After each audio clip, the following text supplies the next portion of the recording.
Thank you all for joining us today. My name is Leslie Thatcher. I'm the Director of College Success at Perkins School for the Blind.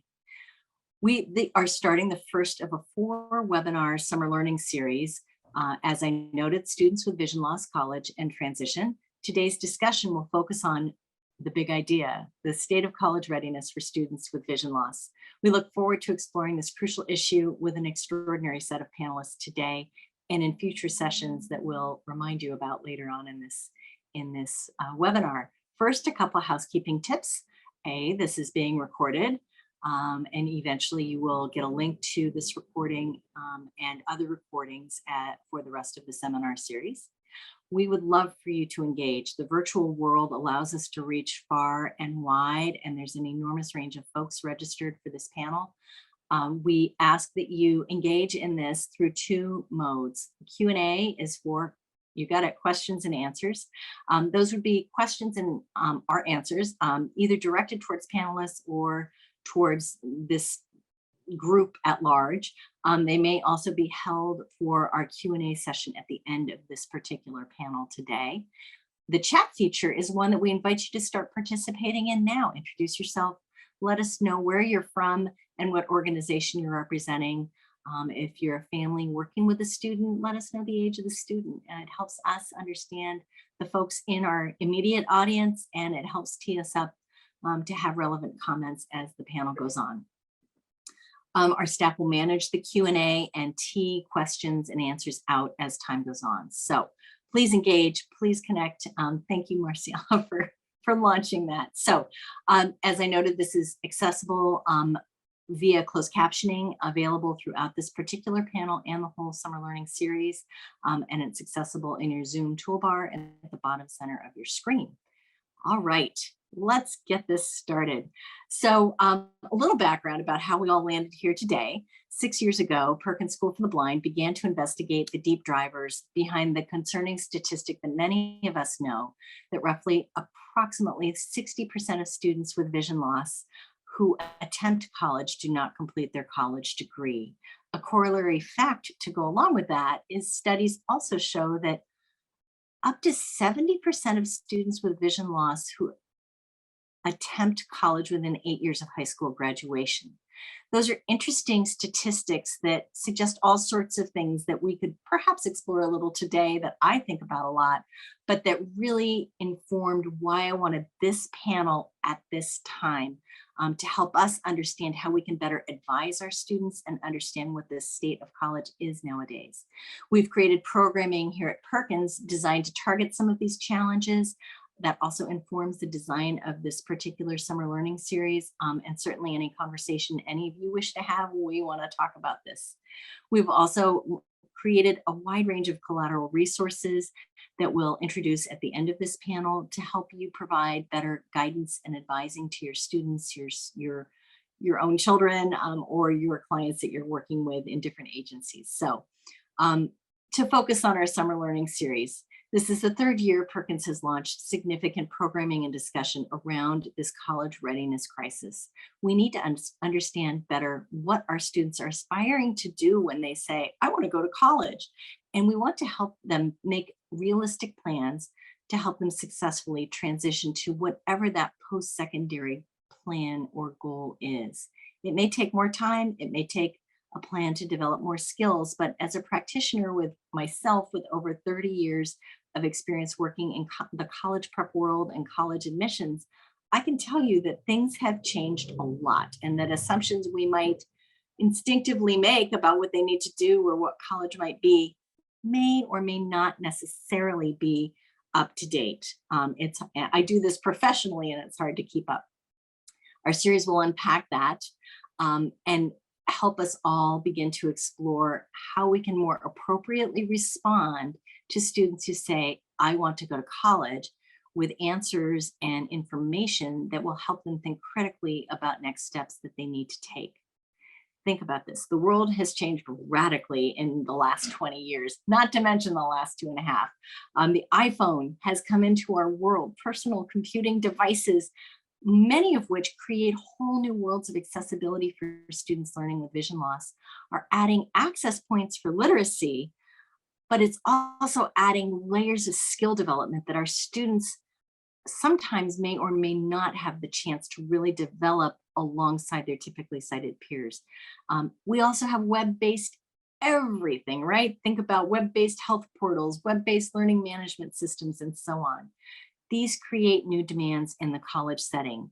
It creates new changes in expectations and where the locus of control lives as a student transition to post-secondary life, be that college, competitive work, or additional training that may lead to college or competitive work. So today we start with the basics. We start with what is college nowadays? And we need to understand that more with more depth. We also need to explore what are the precursors of what college is demanding? How do we, as folks working with students, beginning that transition process, and I'm going to argue way before the official transition process at age 14 or 16, what do we need to consider nowadays as those precursor skills that take time to build, to habitualize, and to create fluency in? I'm thinking tech skills here, folks, among many other things that will build cognitive skills, independence, self-advocacy, and expand the range of possibility for our students. So today, we want you to sit back and learn about college today, about some of the opportunities that you may or may not know about, and to explore the intersection of a range of other identities and challenges students may bring into the equation of, I want to go to college. Things like additional medical complexities, mobility challenges, secondary diagnoses that may or may not be addressed fully in the context of post-secondary planning, and other complicating factors that may impact how we support a student in planning their next steps. Our next webinar, which will take place June 29th at 4 p.m., we will look at the tools, those precursor skills and tools that students need. And we're going to have a wonderful range of panelists bringing you concrete tips to use now. And I think that will be a really exciting webinar that will also explore challenges around ELL students and first generation college aspiring students. How do we bring our awareness and our supports to them in thoughtful and considered ways to help them build their skills and make a plan for success, encapsulating these range of identities. Session 3 is an exciting one. These are programs that inspire. They take the theory that we're talking about today and in session 2, the adolescent developmental theory, educational theory, all of the things that are underpinning all of the discussions in the next couple sessions. And these programs that inspire put them into practice by using current research across the educational field in general and creating model programs that help our students with vision loss create better outcomes. So let's get started. This is a very complex population, as I think we've all discussed. And while there are pieces of college that we all can agree may represent or resemble the quaint or not so quaint memories of our own personal experiences, the advent of that personal technology, of web-based technology, of learning management systems, not to mention remote, hybrid, in-person classes, these span a range of skills, different experiences to make sense of, and to recognize how difficulties might emerge in each one of those different environments. That, I can say as a learning specialist and an executive functioning coach, is one tall order for any student. And for our students aspiring to attend college with vision loss, they make this transition to college more complex for a wide range of reasons. And today, our presenters are going to not so much talk about vision loss per se, but the context that our students are aspiring to engage in. And I am so excited to introduce our panel today. I'm going to introduce them all briefly, and then they are going to roll with each one of their brief presentations, respond to some directed questions, and then we'll open it up to the audience.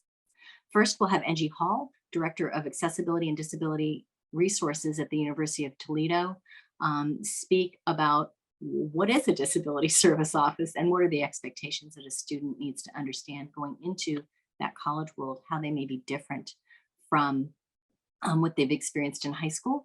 Meg Greigel from Think College, she's the co-director of Think College, a senior research fellow at the Institute for Community Inclusion at the University of Massachusetts, Boston. Eric Enlick is psychologist and founder of Top College Consultants. And Annie Tulkin is the founder of Accessible College, a consulting organization for students with a range of need for advising as they transition to college. So without further ado, I am going to hand the reins over to Angie and see if you are ready to go. Yep, sure am. Good Right. afternoon, everybody. My name is Angie Hall. My pronouns are she, her, hers.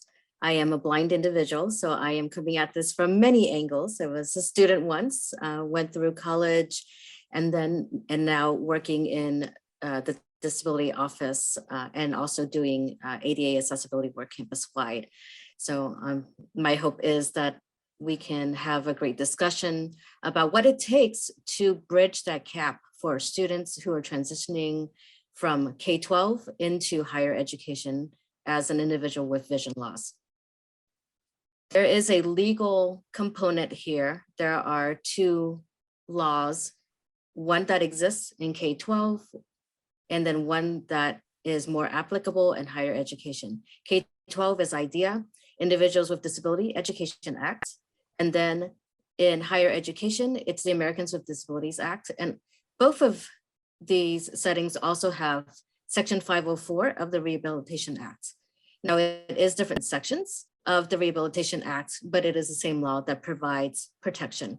And basically, the Americans with Disabilities Act and Rehab Act say that people with disabilities have the right to equal opportunity, equal access.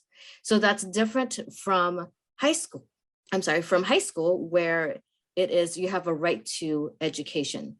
Education in higher education is a choice rather than a right. So that's where it switches from the right to succeed or to have an education to the right to have access and opportunity to be able to participate like anybody else who does not have a disability.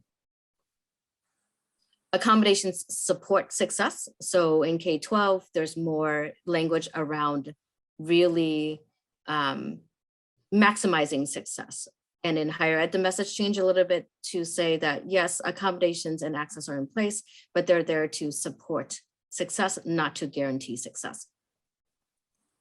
There are no curriculum modifications in college. So in high school, a student may be able to do half of their math homework and still get credit, and there may be some curriculum modifications there. In college, everybody's expected to do the same objectives in that class and also meet the same standards. Students are responsible for meeting the course objectives. So again, they're expected to do what any other student in that class is needing to do. And they have to meet the standards. And these could be admissions standards. So there's no special admission for disabled students. They have to meet the academic standards just like everybody else. There are technical standards if they are in certain programs that specify what skill set and knowledge and competency and proficiency one has to have to be able to demonstrate to earn the degree to be a professional in that field once they earn their degree. And then there are academic requirements. So this could be a GPA requirement. It's important to interview disability officers. So for those of you who are in the audience who are working with high school students or middle school students, the experience and what an office offers in higher education, a disability office offers can really make or break the experience for the blind or visually impaired student. So it's important to come with a list of questions, work with your students. If you are in the DS field, have a list of questions to ask the students so that you can get a good idea of what their lived experience is, where the barriers are, and be able to offer accommodations, resources, and supports to be able to allow that student to have the equal opportunity. Generally, every college, university has a disability office in some shape or form. So this means then the students can also decide what college environment is a good fit. So thinking about, do they want to go to a small college, a large college, a private institution, a public institution, community college, and then a four-year institution, or start at a four-year institution? There are a lot of choices that we can talk to students about. The steps for registering or affiliating or connecting with a disability office generally is going to be submitting an application or having a meeting, supplying documentation to verify the impairment or medical condition, and then setting up the accommodation. So that does generally require a meeting. The steps vary depending on institution. The amount of documentation varies from institution to institution. So keep in mind that there is some differences depending on who and which college you're talking to.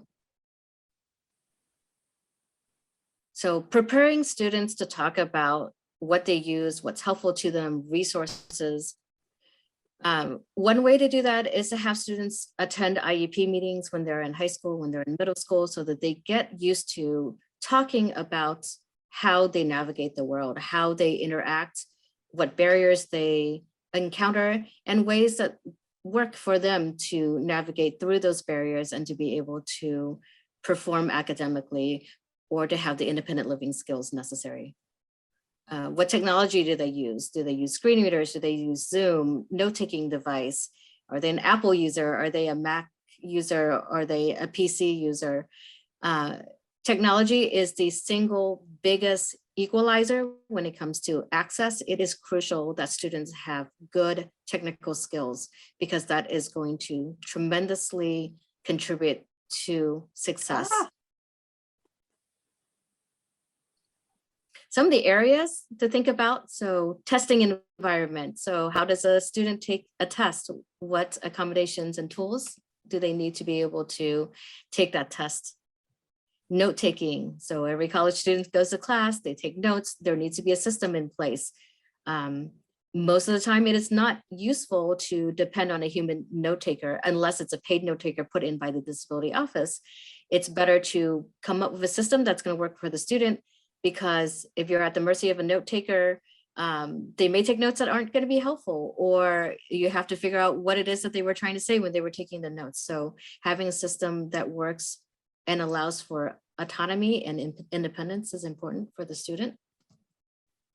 And then there are labs that are part of general education. So what modifications and accommodations need to be put into place? Modifications meaning, like, is there technology that needs to be put in? Is there a lab assist that can be put into place to act as the student's hands and eyes? Alternative format. So how does the student interact with the course materials? Do they need it electronically?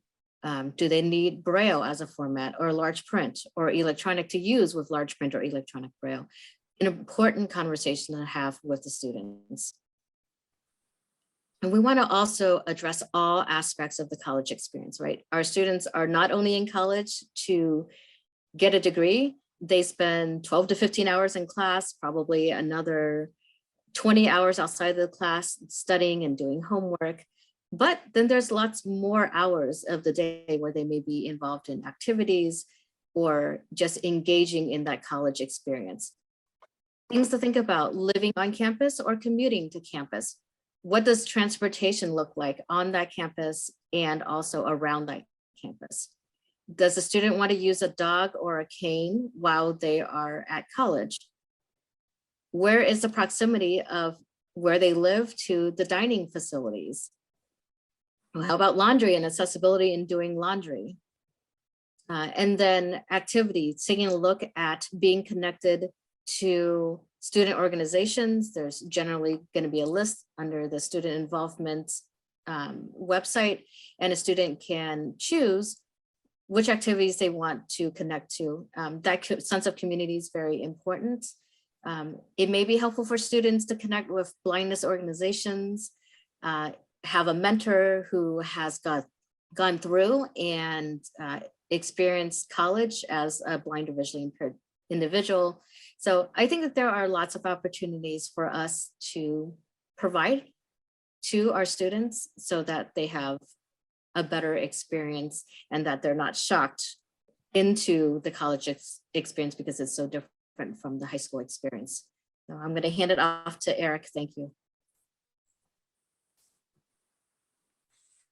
That was great, Angie. So many good points. That's a hard act to follow. I'm Eric Endlich, founder of Top College Consultants. I work with students nationwide with different disabilities, primarily neurodivergent students. And I want to talk about, you can go on to that slide. I want to talk about the distinction between being college capable and college ready.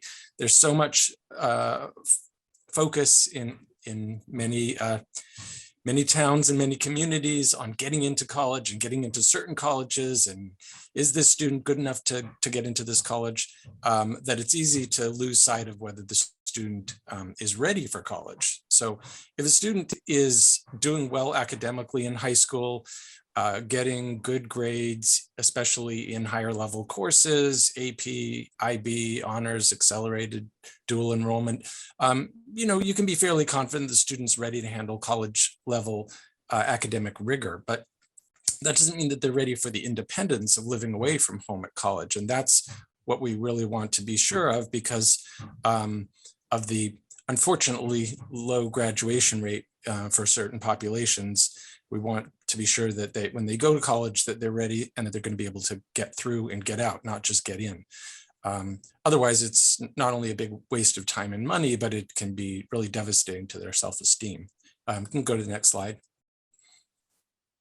One simple definition of college readiness that I like, courtesy of Jake Weld, Director of Admissions at Mansfield Hall, is that students need to be able to independently figure out when they need help in any area. So if they're struggling in a class, if they are struggling with their mental health, having difficulty getting along with a roommate, whatever that challenge is, if they can independently figure out, I'm really having problems here, I better get some help.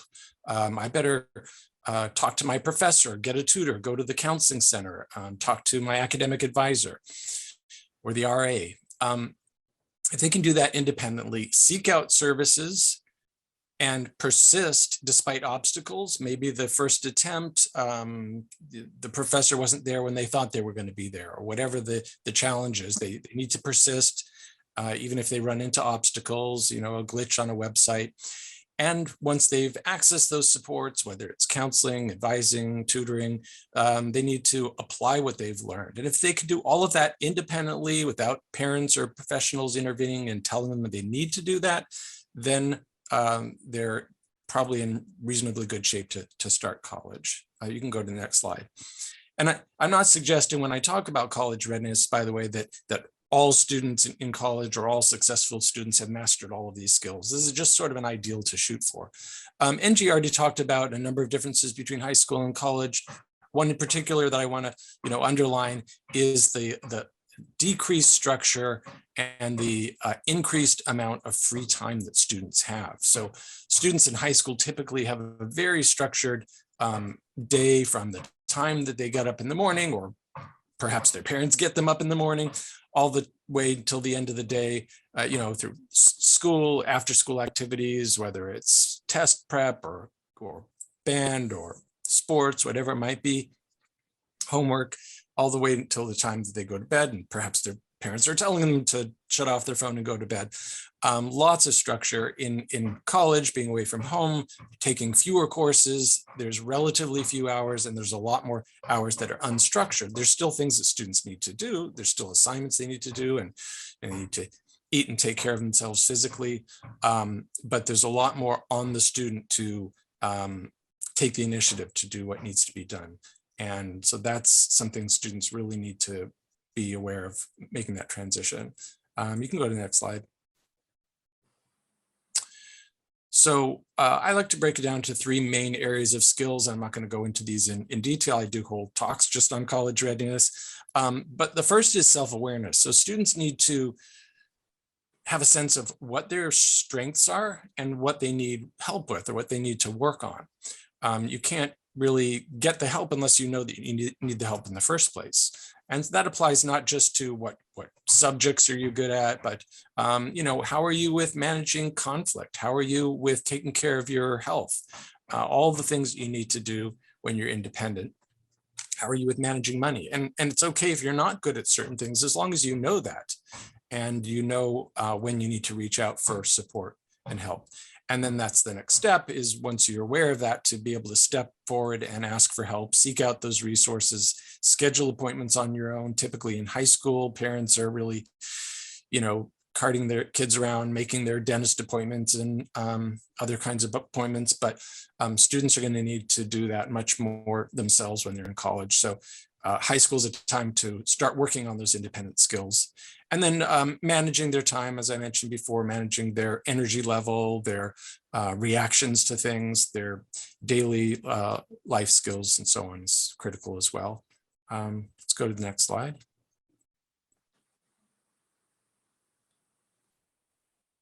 I think there's still a couple of slides. There we go. So I think Angie talked about different pathways. So I'm not suggesting that all students have to master all of this stuff in high school. There are opportunities in school to work on skills, whether you're hiring an executive function coach, a tutor, or counselor. But there's also opportunities outside of the school. Could be a college readiness program that takes place over the summer, during high school, or between high school and college, or it could be in the form of a gap year. Sometimes, depending on the program, could be called a postgraduate year, PG year, or a college readiness program. During that gap year, which can be helpful for many students, they can do just about anything you can imagine. It doesn't have to be a formal program. It could be getting a job, could be traveling the world. There's endless opportunities for how to spend a gap year. But for students who need to work on college readiness skills, they might consider a program designed specifically for that. And there are a number of different programs designed to help students become college ready and help them work on the skills that they need to succeed in college. You can go to the next slide.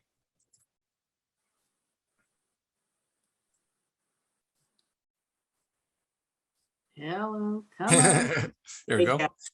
And I work with largely students with learning differences, autism, ADHD, dyslexia, and so on.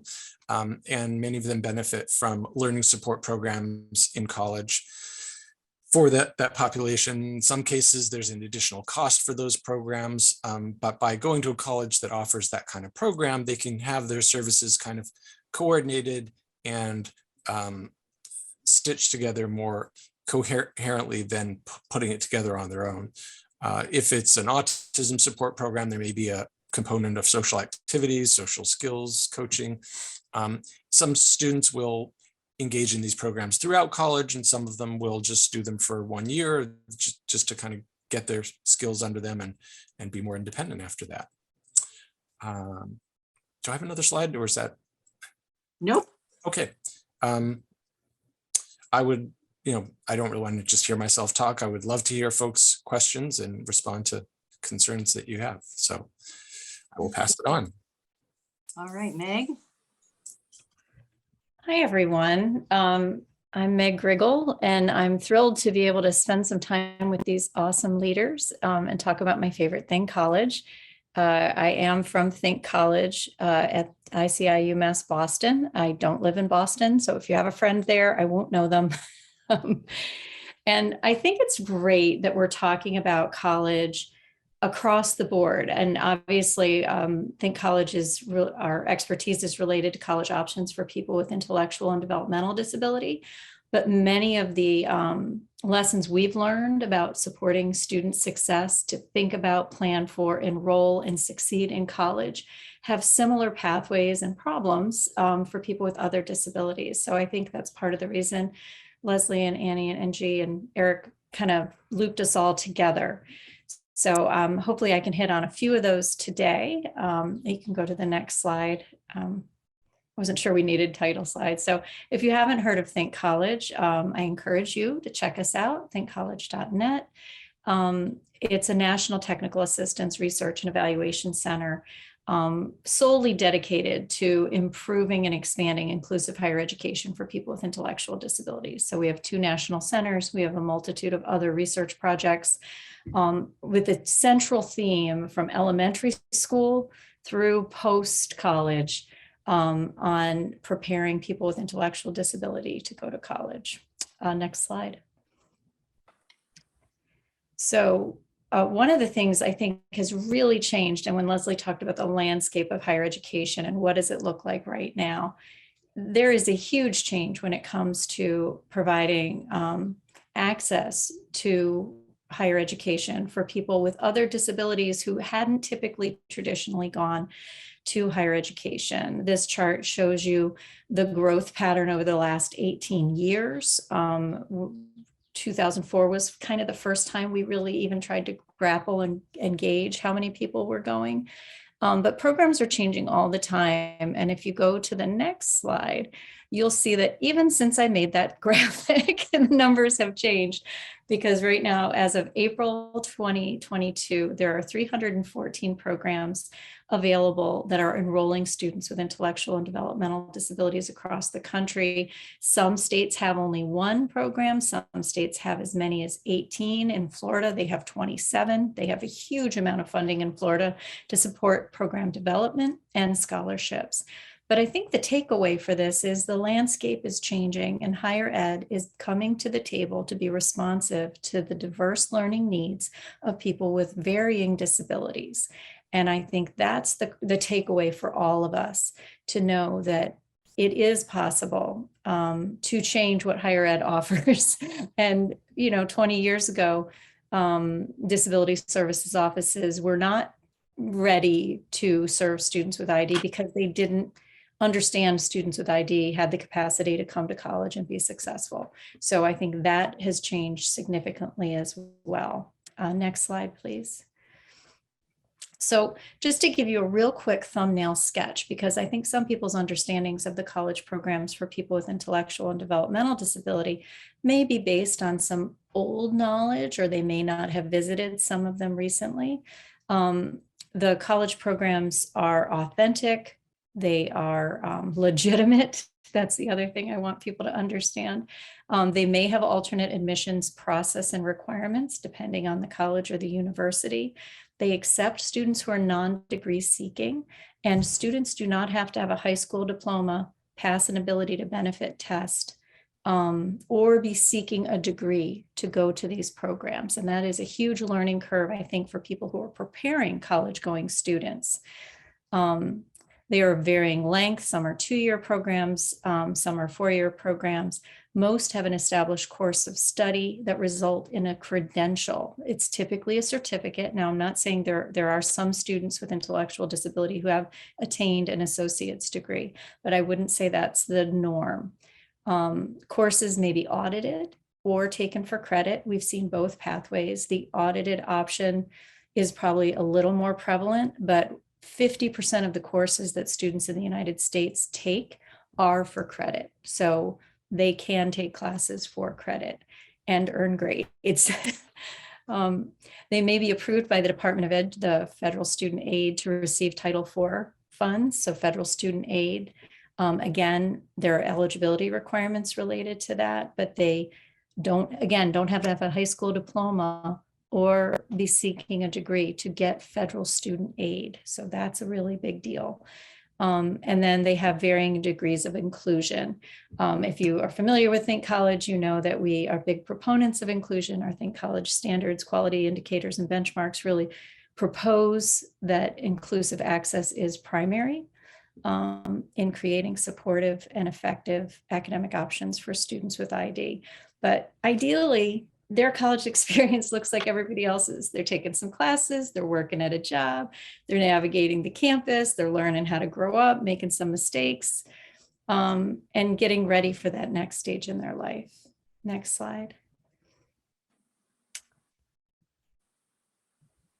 Hello. Huh. It's there. Okay, I believe you. There Let me go. All right. So the thing about pathways to college that I think we all have to remember is before you're going to go anywhere, someone has to believe that you can. And I think this is an ingredient that we don't recognize our power to change enough, because if teachers and counselors and and transition coordinators don't really think like, oh, that's unrealistic, or I don't know that you can really do that.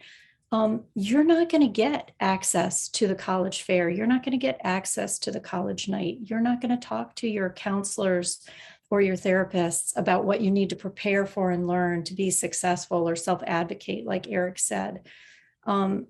So I think expectation is a critical aspect of this. You can go to the next slide. And this is a personal belief that I will stand by. Your beliefs and expectations have a greater impact on a student's going to college, so much more than that student's skill or disability. I really, truly believe that it's the expectations of the people around the student that will make or break a student's pathway. Obviously, the student has to want it. It needs to be meaningful. The next slide, if you can change it, kind of exemplifies that. This is Anne. She is a blind Chinese American doctoral student in education. She attends a public research university in California. She also contributed to a chapter on a book we wrote about navigating the transition from high school to college, sharing her personal experience. And she says, I only had a vague conception of college growing up. I started learning more during late middle school and early high school when representatives from universities would come in to talk about college, but they would not go to the classes where the students with disabilities were, like the resource room. It was as if the disabled students in the resource room didn't need to hear about college or scholarships. Sometimes people will have lower expectations for you or worry about potential difficulties you might have if you go to college. And I think that, to me, this is such a striking example of low expectations. Her VR counselor actually said she was trying to protect her from failure. She quoted a bunch of statistics about how blind people fail when they go to college. And she told her she should work in a factory that produces plastic fruit. Anne is a Gates Millennial Scholar. So I just think this really shows that juxtaposition of low expectation and possibility. Again, I firmly believe we have to talk about expectations. Next slide. The other thing I think we need to be honest about, what are the goals for learning? And the goals for learning in college have a spectrum, and I think that's okay. You might be going to college initially just to get acclimated to it, to be exposed, to navigate adult learning. You might be going with content or specific interests. Oh, I really want to learn about history or computers. Or you might be wanting to pass a certified vet tech class because that's your employment option. But I think we need to honor the fact that there is space and legitimate access needs at all of these learning levels for students to help them understand it's okay to go there and not know everything you want to do and not take it all on at once. In the next slide, I just give you like a tiny idea about exploring local options, the 3 L's: local, low cost, low risk. Trying on adult learning in a setting that is accessible, easy, isn't going to cost a fortune. If you absolutely dive bomb and fail, that's okay. But exploring your instructional setting preferences, your time management issues, and did you like it? Do you want to do more? What would you want to do differently next time? I think, is that my last one? Is this yours? I think it is, but I know I might be low on time. So do you want to skip past some of these? I don't know what time I took over, so. I think there's value in some of what you have in these slides. It's very related to what we're talking about. Dive in, Meg. Okay, well, this is building on Ng's really important remark about technology is everything. And if you go to the next slide, there's so many things that we can do. And we talk about life skills, and I don't love life skills curriculum. I think they're a little bogus. I think real life is your curriculum and college campus is your curriculum. But I do think a life skill that we all need is how to use your cell phone to do all of these things. Make a phone call, charge your phone, add a contact, make a note, get directions to walk somewhere, set up a calendar, create deadlines and reminders, and send a text. send a picture of where I am when I'm lost so somebody can come find you, drop a pin so that they can locate you. If you go to the next slide, I believe Leslie and NG talked about accessibility features on iPhones and how there is so much available, but we need to spend the time. Frankly, sometimes I think it's the professionals who don't know how to do any of this, and therefore we're not teaching the students how to do this. But it's on us to make sure that we provide them with the tools to do all of the things that these phones and smart devices can help them with: text-to-speech translation, dictation, large typeface settings, motion reduction tools, voice memos. We can empower students to take ownership of all the things that Eric was talking about, making sure they're college navigation ready, not just college academic ready. Marvelous. That's fantastic, Megan. I love how you've tied it up. And I think that all these slides will be in the presentation that we share with participants. And I think that what I will do is I'm going to stop sharing and I'm going to let Annie jump on now to bring it home. And Sure. I'm going to work to pin her. Great. Spotlight for everyone. There you go, May. Now you can all see me now. There we go. I'm Annie Tolkien. I am the founder and director of Accessible College. My pronouns are she, her. And I'm zooming in with you all from Silver Spring, Maryland today, just outside DC. And the focus of my business, Accessible College, is to support students with physical disabilities, chronic health conditions, and mental health conditions with the transition to college. I have been working with Leslie and the Perkins folks for over a year and a half now on a college readiness resource that we will share with you all today. But the experience that I bring, I used to be the associate director of the Disability Support Office at Georgetown University.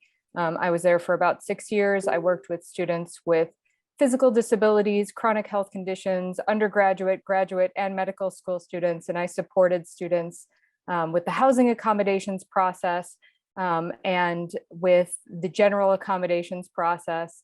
And part of what I wanted to talk with everybody about today was the kind of the issues around co-occurring comorbid conditions, because many of the students that I've supported have visual impairments or are blind and also have other conditions. So I mentioned that I support students with physical disabilities, and just to define that a little bit further, I'm talking about students who use wheelchairs or mobility devices or have limb impairments. Also students who have maybe ambulatory, so may be able to walk around, but sometimes have a need for a mobility device. Chronic health conditions really is a huge spectrum of things. I work with a lot of students who have autoimmune disorders, POTS, Ehlers-Danlos syndrome, chronic fatigue syndrome, cancer, lupus, diabetes, Crohn's disease, anything that might impact their ability to engage in college life or in academics. And the way that the ADA defines disability is by looking at functional limitations. And NG brought this up when she was talking earlier. How does the condition impact the student? That's how the folks in the Disability Support Office determine what is a, quote, reasonable accommodations. And I'm doing air quotes with my fingers because what's reasonable might vary based place to place, school to school. There was something else that NG said earlier, which really stuck with me. And I often tell people, you've seen one disability support office, you've seen one disability support office. They're all very different. The approach that the people in the disability support office have might really vary from school to school. So it is really critical to have upfront conversations about what your needs are and see if those people are going to be a good fit for your student holistically. And because we're talking about holistic needs, and I did mention that many of the students I work with have co-occurring conditions, it's important that students aren't just looking at academic accommodations if they're transitioning to college, especially since for a lot of students, College life also includes living on a college campus. And that's a huge piece of the puzzle that usually isn't really talked about in the high school setting. It's not really addressed in an IEP. It's not addressed in a 504 plan because typically students are living at home with their guardians, right? And some of the things that Eric was talking about and that Meg were talking about around executive function skills, right? So like monitoring medication, being able to wake up at a certain time or turn off their phones and go to bed at a certain time. Those might be things that parents are kind of overseeing or monitoring now, but we need to make sure that students have the skills and tools in their toolbox before they go to college so that they can do those things more independently when they're in college. But really, part of this is sitting down and thinking through the logistics of what it means to live in a dormitory. So for example, for a student with a visual impairment, some of the typical housing accommodations that someone might want to request could be around being on a ground level floor or being on a lower floor, or making sure that there's tactile signage if they use Braille. Having different sorts of emergency alert systems. There's a lot of things. They might want to have a single room if they need to make sure that their stuff is all in the places where they can be able to find it and access it easily.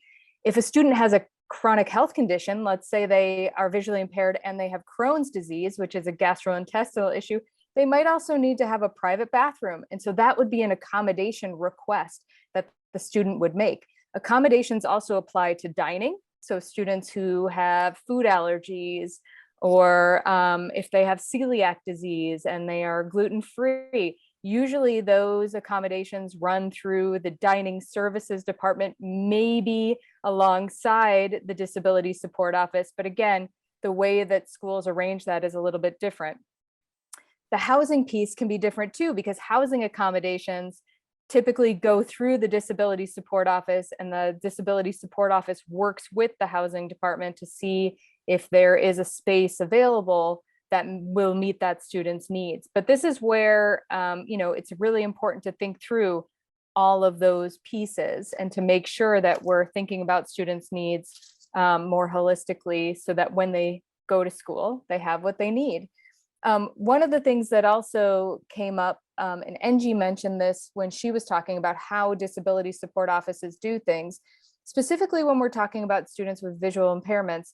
A lot of schools have different processes for how they provide electronic copies of things or how they provide Braille versions of materials. So if your student is using Braille versions of things, or if they have the expectation that they're going to get electronic formats of things that they need, if that's something that they're going to need to engage in education there, you should have conversations with the disability support office about how that works at that university. I'm sure all of you know that sometimes turnaround times on these things can be really challenging. And at universities, it's challenging as well. Some universities have in-house brailing services. Some also have assistive technology people who are in the disability support office or in the library. So sometimes they can turn things around a little bit more quickly if they have advance notice. But that's a really important question to be asking. There was a question that popped up in the Q&A box that I will just address quickly. It was earlier, and it was about students who have health conditions and may need to stay closer to home or to stay with their primary care physicians or to see specialists. Part of the work that I do with students and families in thinking through that college transition process is looking at what types of doctors do you need to be nearby? Do you need to stay in state because your insurance doesn't travel out of state, or there's no portability, or you might lose funding if you go to another state? So those are all really important considerations for families to kind of think about when they're looking at the big picture of college choice.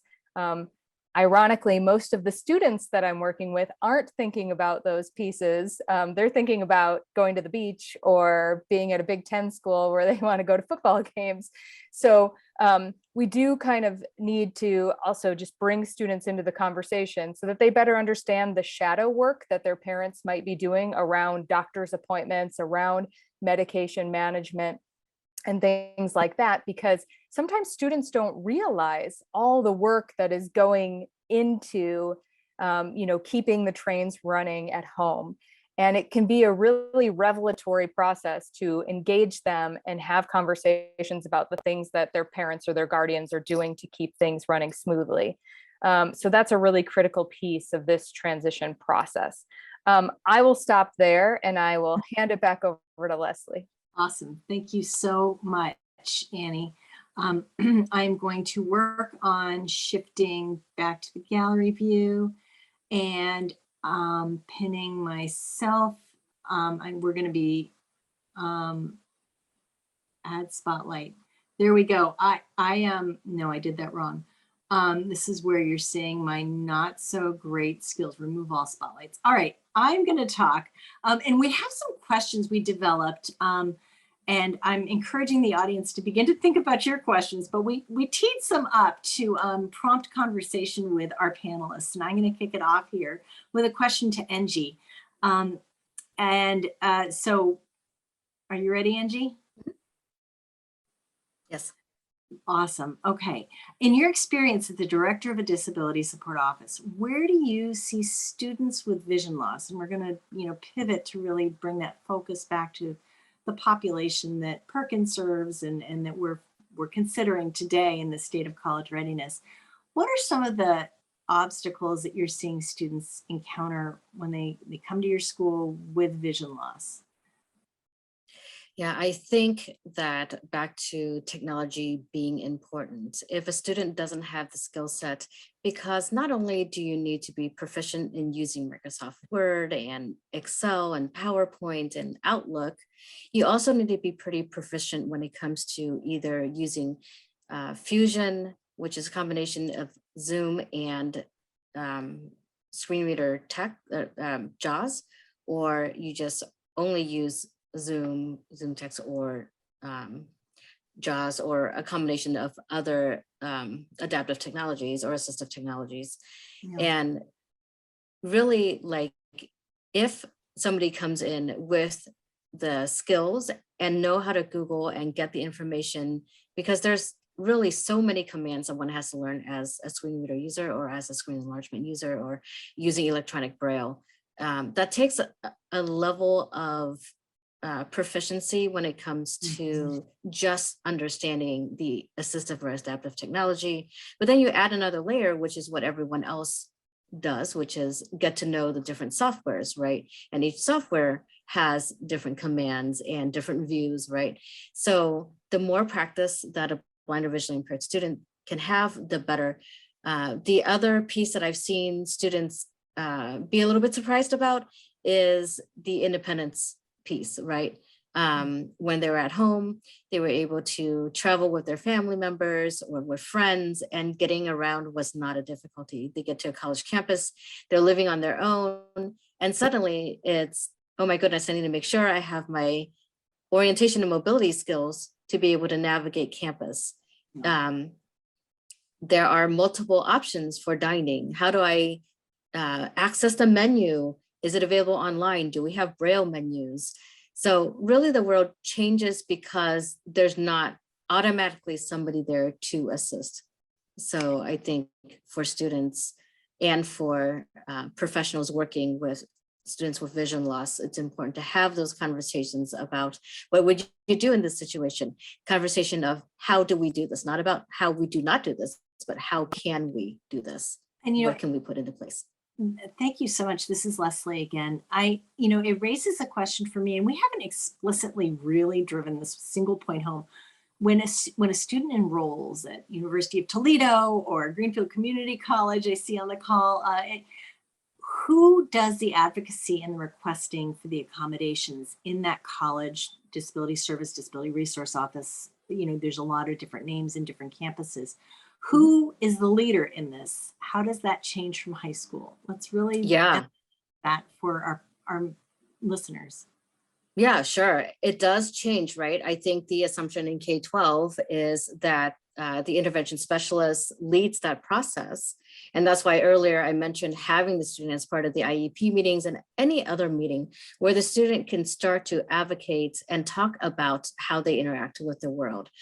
Because when they get to college, they are in that driver's seat, not their parents, not their support networks, not their professors, not the disability office. It's the student that has the sole responsibility of approaching the disability office, making sure that they learn about the resources, whether it's counseling or health services, success coaching, the rec center, residence life. We can be that main home base for the student as a disability office and make sure that they're connected to the resources.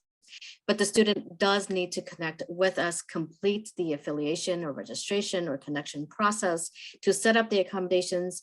Very important to get trained on how to utilize those accommodations, and then meet regularly with the disability office to talk about what is going well, what is not going well, what can we do to prepare for the upcoming semester and for future semesters or quarters. Thank you so much. And listeners, we do have a really wonderful article about a lot of these issues in our College Readiness Resource Center that we will post at the end of this discussion to possibly use with some of your students. It's helpful and robust and really begins to unpack this in much more detail as well. So thank you, Angie. I'm going to move over to Eric. Are you ready? Yep. All right, Eric. So you've discussed some of the programs that are specific for students with autism at the college level. And I'm wondering, could you be more specific about why one of these programs may be helpful for a student with autism? Maybe not all students with autism or neurodivergent learning and living style, but how would you describe the benefits of a program like that, knowing there's such a range of experiences with that diagnosis? Yes, well, to paraphrase what Annie said, or to quote Stephen Shore, if you met one person with autism, you met one person with autism. Yeah. That's a theme here, Eric, yeah. for sure. So not only do not all students need the same kind of support, not all students need a support program at all. Just because someone's on the spectrum doesn't mean that they need certain kinds of support. They may be very proficient in some areas. Some of the students I work with have lots of friends and are extroverts. Some of them don't struggle with executive function, but there are some common threads that these programs address. In fact, the majority of students that I work with do have challenges with executive function. That is managing their time, being organized, meeting deadlines, planning, structuring, and that's typically a heavy emphasis of all learning support programs that I've seen, and including autism support programs, which are sort of a subset of those learning support programs. So there's tends to be a heavy emphasis on executive function support. It's typically called academic coaching in college. And so that's a really useful service for students who might have a lot of support already in high school, whether it's from parents or staff at school, to make sure that they can structure their time, get their work done, keep track of their assignments, and so on. And then another component, as I mentioned, that's frequently part of these programs is some kind of social support, whether it's sort of a built-in social group because you're part of the cohort of students in the program. Beautiful cat. I have to keep my door closed to keep mine out. Otherwise, sometimes she jumps on my head. So the social support of some kind, whether it's having that cohort as sort of an instant friend group, having outings or social events, or possibly having some workshops to address things. It might be around dating, it might be around interacting with faculty or peers, lots of elements of that are helpful for a lot of students. And then there's other pieces too, students on the spectrum frequently have sensory sensitivity. There might be a pre-orientation. So there's a sort of standard orientation at most colleges for all incoming freshmen or first year students, but there may also be a separate orientation that's maybe kind of quieter and more low key. Yeah. There may be opportunities to pre-register for courses to help you kind of avoid the rush of getting into courses and some other benefits. That's just helpful. And, I think of it as sort of an on-ramp to this new experience. So often I talk to students for whom, they've lived in the same town their whole life, they've gone in the same system, and that just seems how life is. And then you achieve this dream of attending college, and no one mentioned it's different. No one knows you. No one necessarily has to like you. And they don't know your favorite ice cream. They don't know when you skinned your knee, when you rode your bike around the block, and all the stories that make up connection and a sense of safety. And these programs can tend to help soften that transition to this young adulthood and the responsibilities that come with it. And just to be clear, I highlighted a couple of key elements, but there may be other elements like career support. There may be a special job fair that's a reverse job fair where the employers come to the student.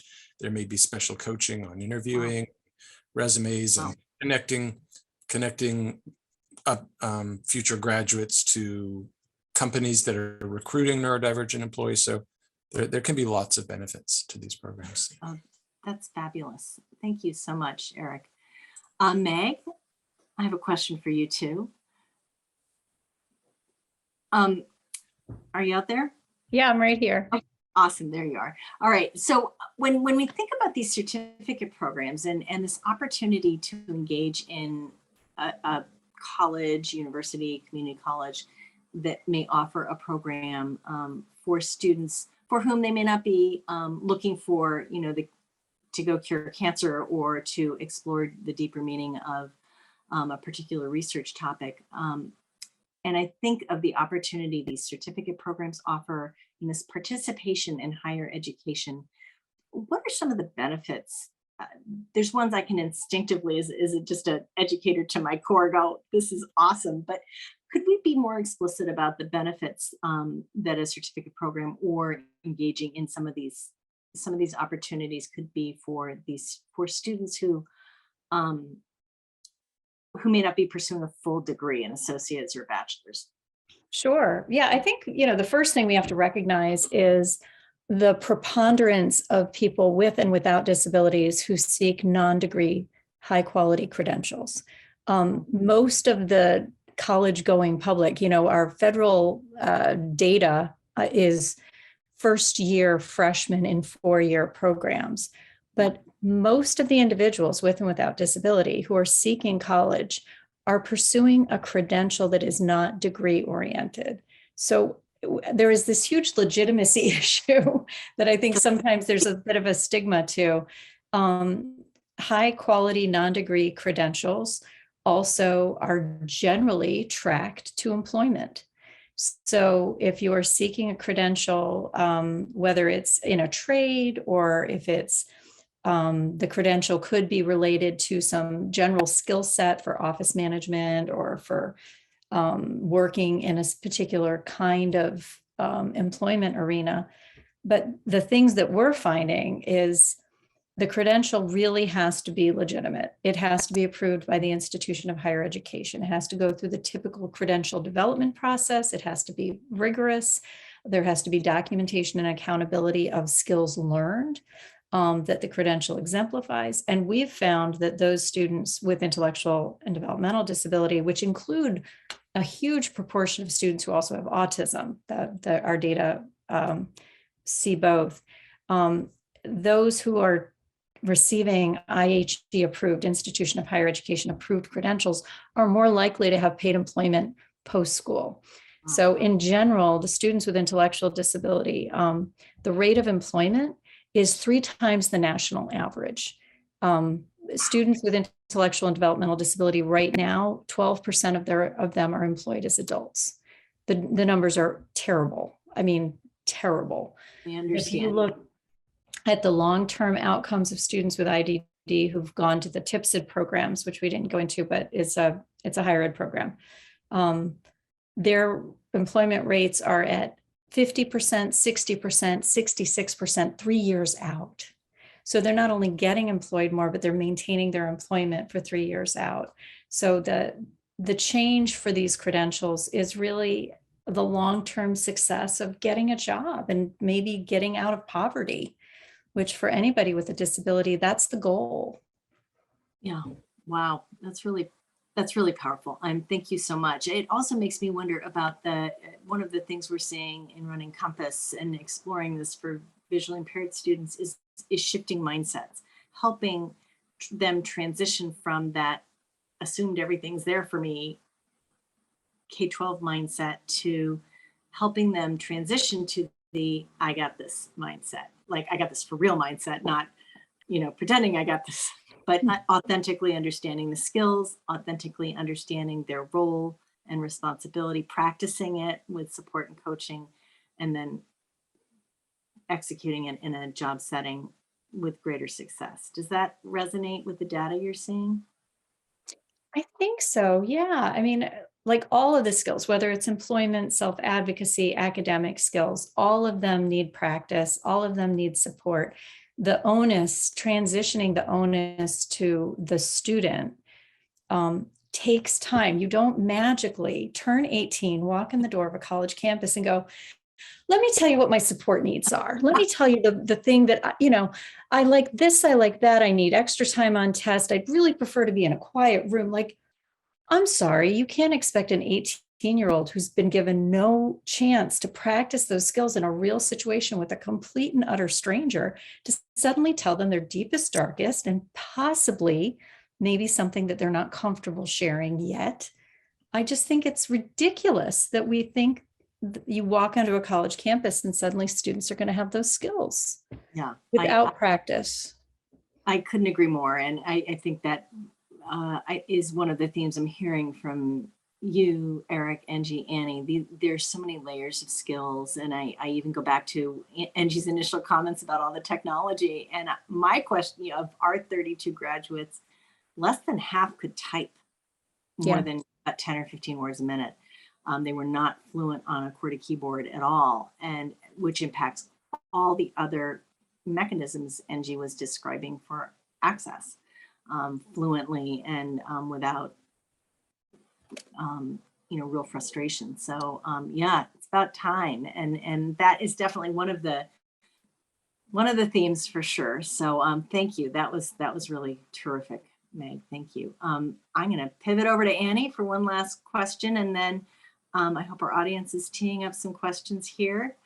All right, Annie. So what are some of the things that students with these co-occurring conditions, what should they be thinking about when they're in high school, and how can the adults around them begin helping them identify their accommodation needs and just their needs, and understand, I mean, you and I talk about this all the time, but understand their current level of independence and what they got to move to that would be aligned with what their goals are.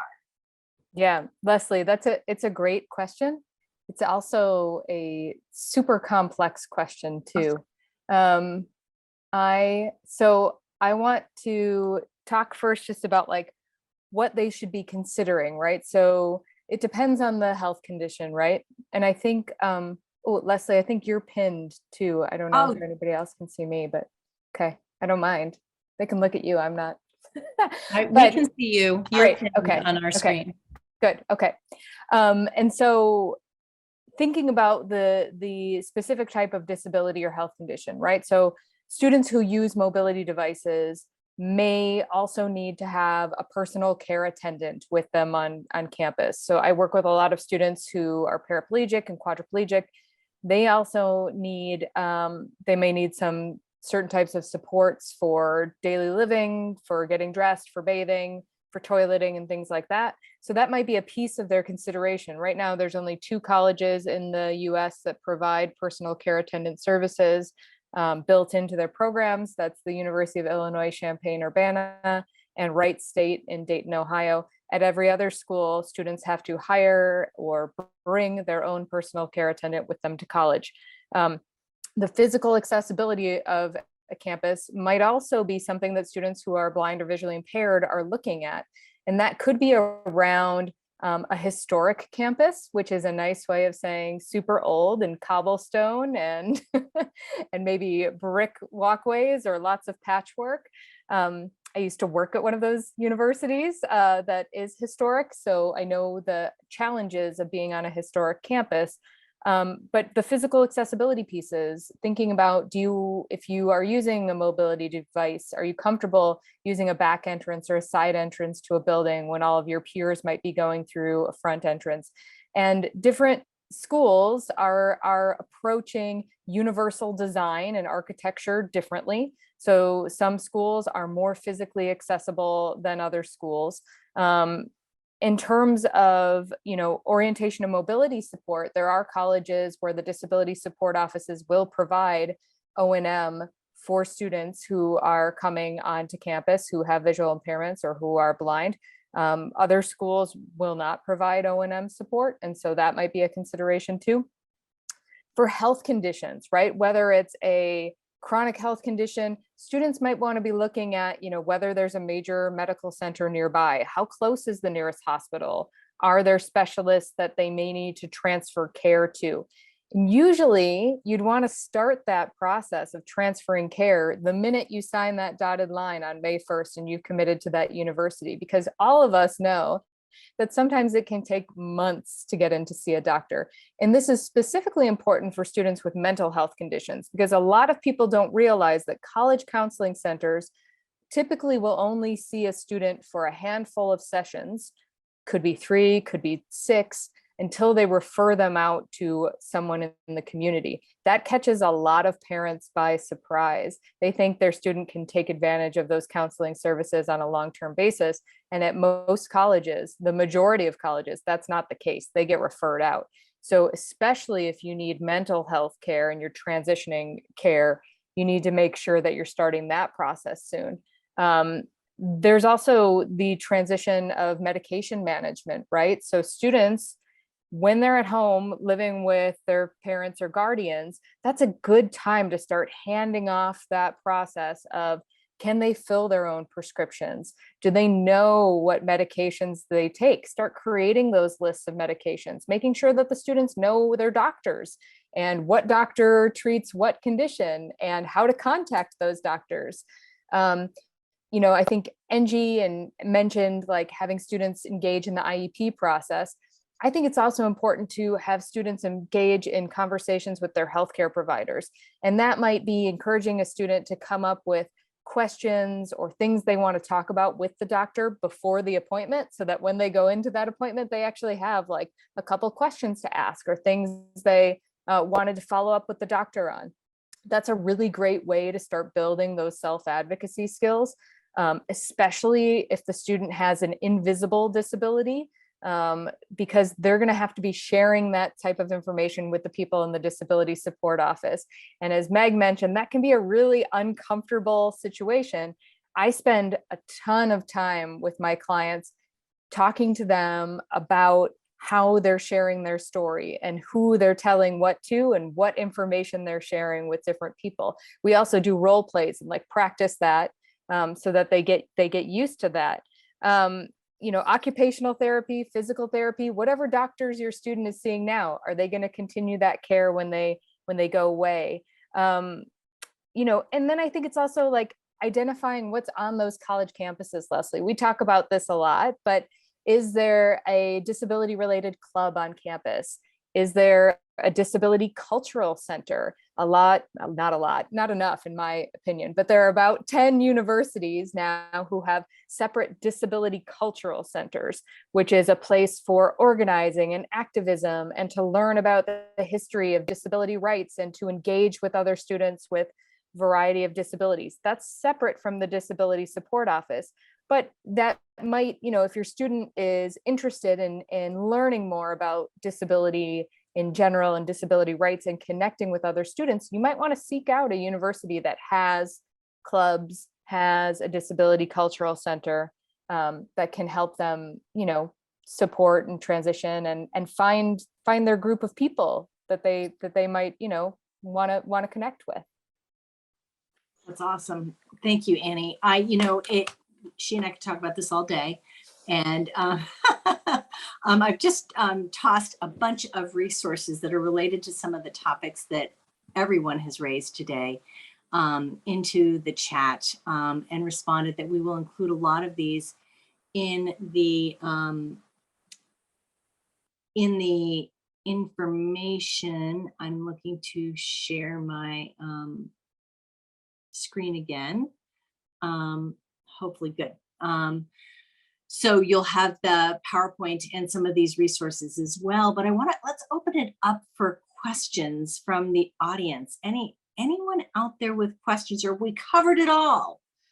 The resources listed up here while you're gathering your questions are the College Success at Perkins website. It's just our landing page for all things college success. The College Readiness Resource Center that I posted in the chat is also linked here. I also noted that a Promising Practices Guide for Disability Service Offices will be debuting in July of this year. And you're welcome to email collegesuccess@perkins.org for very broad questions, or I have a student I'm not quite sure what to do with. We will distribute that out to the right person to answer that question. We also run a program called Compass for students grades 9 through 12. Their family and their educator, we call it the learning triad, to work on these issues. We are taking what we have learned and we're putting it into practice in Compass. It's a 9-month virtual program. We have students from all over the country. We have 21 graduates as of June 2nd, last week, and a total of 32 College Success graduates, including our Compass students. If you have a student grade 9 through 12 with vision loss, who's considering college, please let us know. Many states support this through the Commission for the Blind or Voc Rehab. But we really are trying to walk the walk and talk the talk in the things that we're talking about and that my wonderful colleagues have raised here today.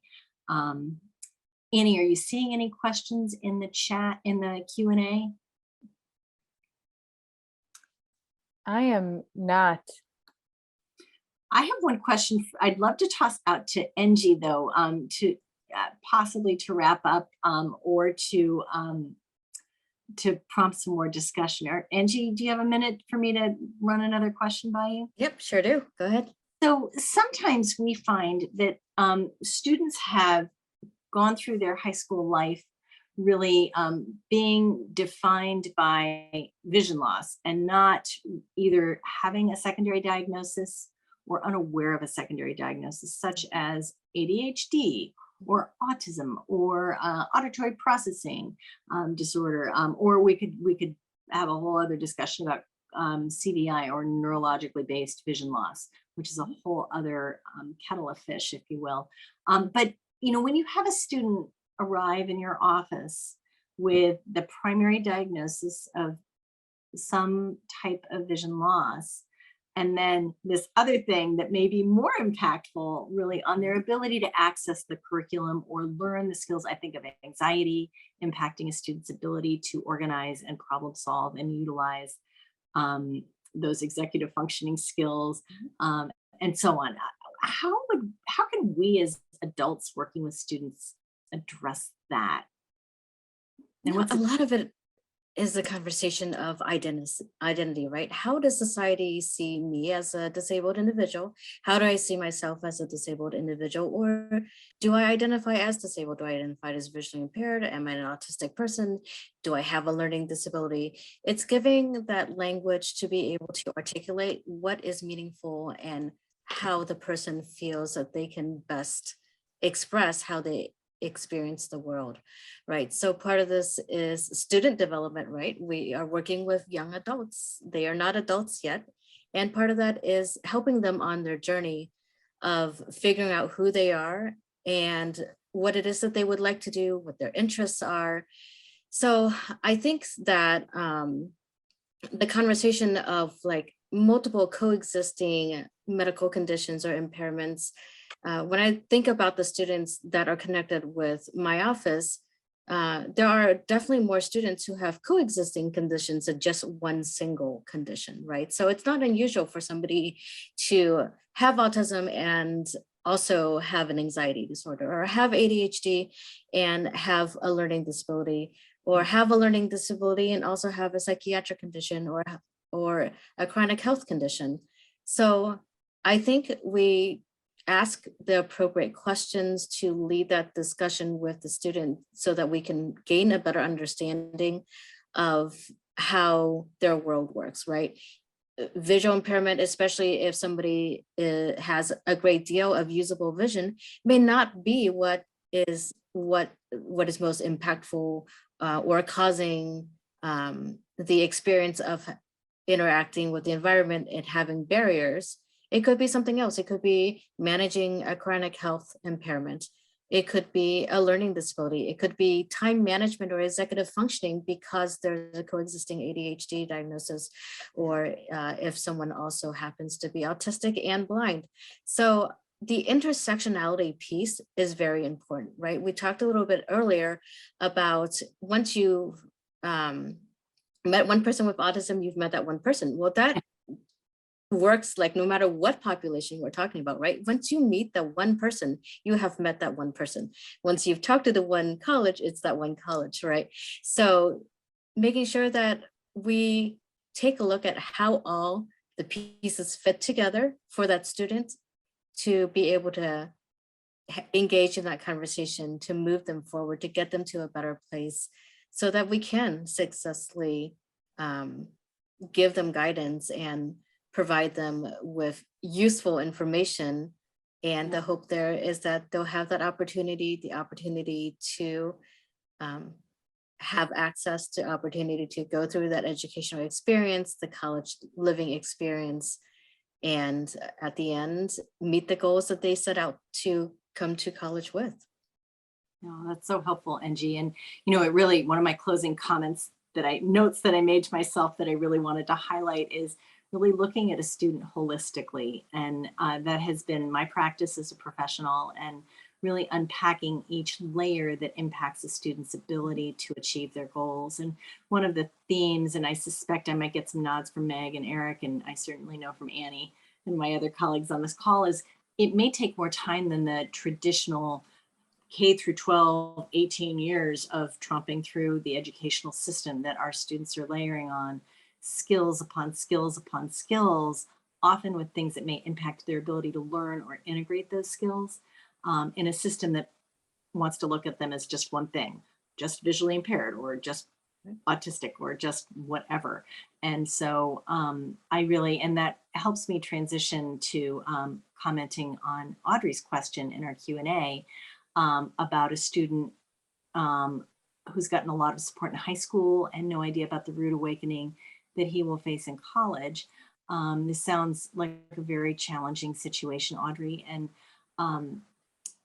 that goes, and that's part of why I was teeing up the idea that it may take more time to build his own tools in his own toolbox to be as independent as possible in addressing some of the challenges that he is facing from his visual impairment, from his cerebral palsy, from his autism, and really working through each of those layers in appropriate programming with appropriate supports, with the eye towards as much independence as is appropriate and possible to achieve his goals.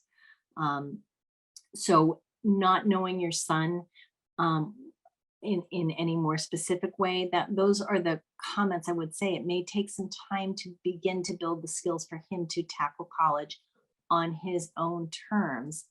We have a whole article in the College Readiness Resource Center about college, one of many options. We have another article about the gap year, and that gap year could be gap years. It could be training programs, which we often strongly recommend for students with vision loss and some secondary diagnosis or tertiary diagnosis, trying to work through preparing to gain the skills to attend a training program in person, making sure he's able to then gain skills in managing or gaining as much independence in his blindness skills, gaining as much independence in his independent living skills as well, may also help, but that may take time before enrolling in college. There's many steps to get to that point, but I hope that that helps begin to unpack this answer for you, Audrey. It looks like Eric might be also typing an answer as well. So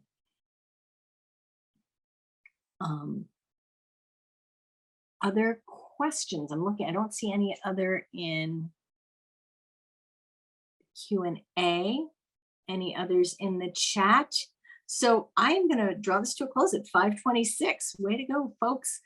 So this has been a real pleasure. I'm going to end my screen share so that we can all say goodbye together.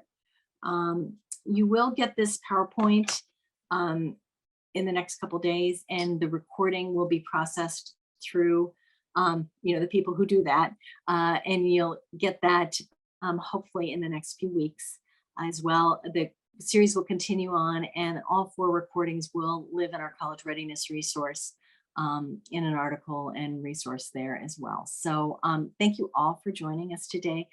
Great thanks to our marvelous panelists, Angie Hall, Eric Enlick, Meg Griggle, and Annie Tolkien, and to my staff for helping us behind the scenes, doing all sorts of good stuff and typing and managing.